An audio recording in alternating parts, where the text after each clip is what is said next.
Notre groupe votera majoritairement le budget supplémentaire et les orientations qu'il comprend pour renforcer les services publics départementaux et les exigences d'investissement afin de continuer à répondre aux besoins grandissants des Séquano-Dionysiennes et Séquano-Dionysiens.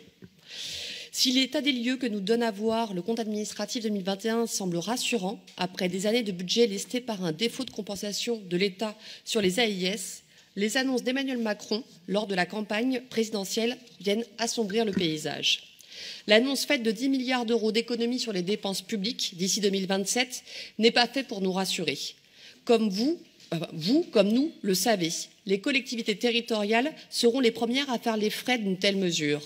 Ce coup de rabot sur la dépense publique se traduira pour nous par encore une ponction sur la dotation globale de fonctionnement qui, à terme, n'en aura plus que le nom. Je vous rappelle que l'accord sur la recentralisation du financement du RSA vient piocher 163 millions d'euros par an sur notre DGF, soit les 3/4. En ponctionner encore pour la sacro-sainte libérale chasse à la dépense publique nous laissera une recette à hauteur d'un pourboire. Et sans en rajouter, concernant la recentralisation du financement de cette AIS, au regard du reste à charge de 215 15 millions d'euros du RSA en 2021, notre groupe avait bien raison de demander un rattrapage de ces restes à charge lors de la signature du protocole avec le gouvernement reprenant le financement de cette allocation. Nous ne l'avons pas gagné, mais cette injustice reste tenace, car on parle quand même de plus de 2,5 milliards d'euros de reste à charge du RSA depuis 2004. Ce qui n'est pas une paille et qui aurait mérité un geste fort. Nous ne l'avons pas eu, mais nous ne l'oublions pas. Je ne rouvre pas ici le débat sur les conditions de la recentralisation du financement du RSA, nous nous sommes déjà bien exprimés sur ce sujet. Mais quoi qu'il en soit, le compte administratif 2021 et les budgets à venir en porteront toujours les stigmates. Et tant qu'à parler d'AIS, si le péril RSA devient moins prégnant pour nos recettes, l'APA et la PCH sont en train d'en prendre une relève délétère. Les chiffres sont là. Nous devons réinscrire 20 millions pour ces deux AIS, 4,3 millions pour la PCH et 6,5 pour l'APA. Partant du principe que ces dépenses seront exponentielles dans les années futures au regard de la révolution démographique que nous allons vivre avec le vieillissement de la population et l'accroissement des problématiques liées à la dépendance. De fait, nous sommes mis en demeure de lancer sans attendre une mobilisation si nous voulons sauvegarder ce pan de nos politiques sociales et si nous souhaitons toujours répondre à nos compétences obligatoires et nos politiques originales. Car la loi autonomie et dépendance et la création d'un cinquième risque à la sécurité sociale n'a pas réglé le principal, c'est-à-dire le financement, alors que ce secteur devrait relever intégralement de la solidarité nationale.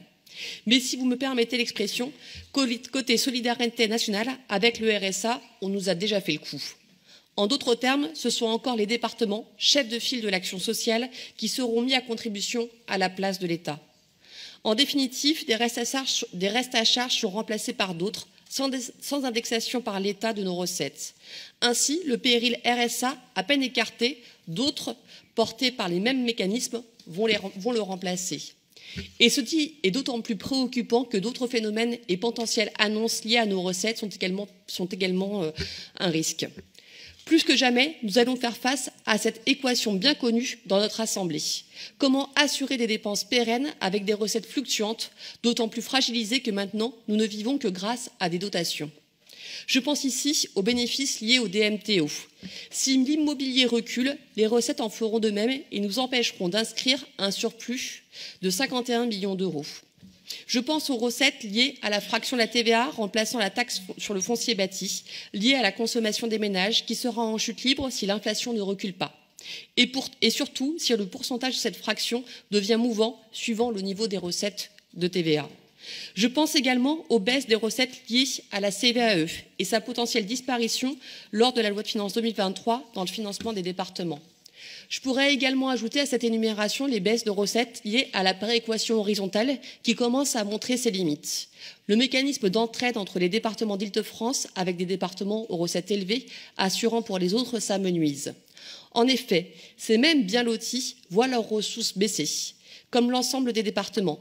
Si nous restons bénéficiaires dans le cadre de cette péréquation, pour la première fois, cette somme est moindre par rapport aux années précédentes, avec d'autres départements de la région faisant valoir des besoins et des projets rentrant dans le cadre de ce dispositif.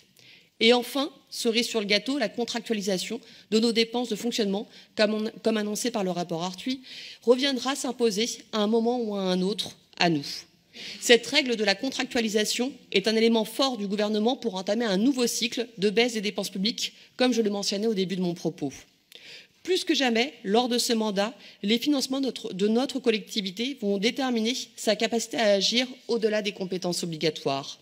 Pour toutes ces raisons, il nous semble nécessaire de maintenir des ambitions fortes pour notre territoire et d'agir dès à présent pour sortir de l'asphyxie financière dans lequel l'État tente de nous enfermer, dans lequel le gouvernement actuel tente de nous enfermer au détriment des réponses aux besoins des habitants.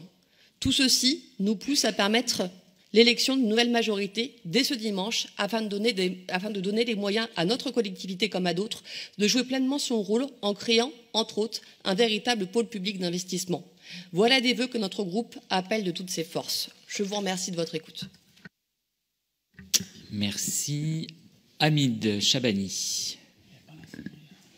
Mesdames et messieurs, Monsieur le Président, chers collègues,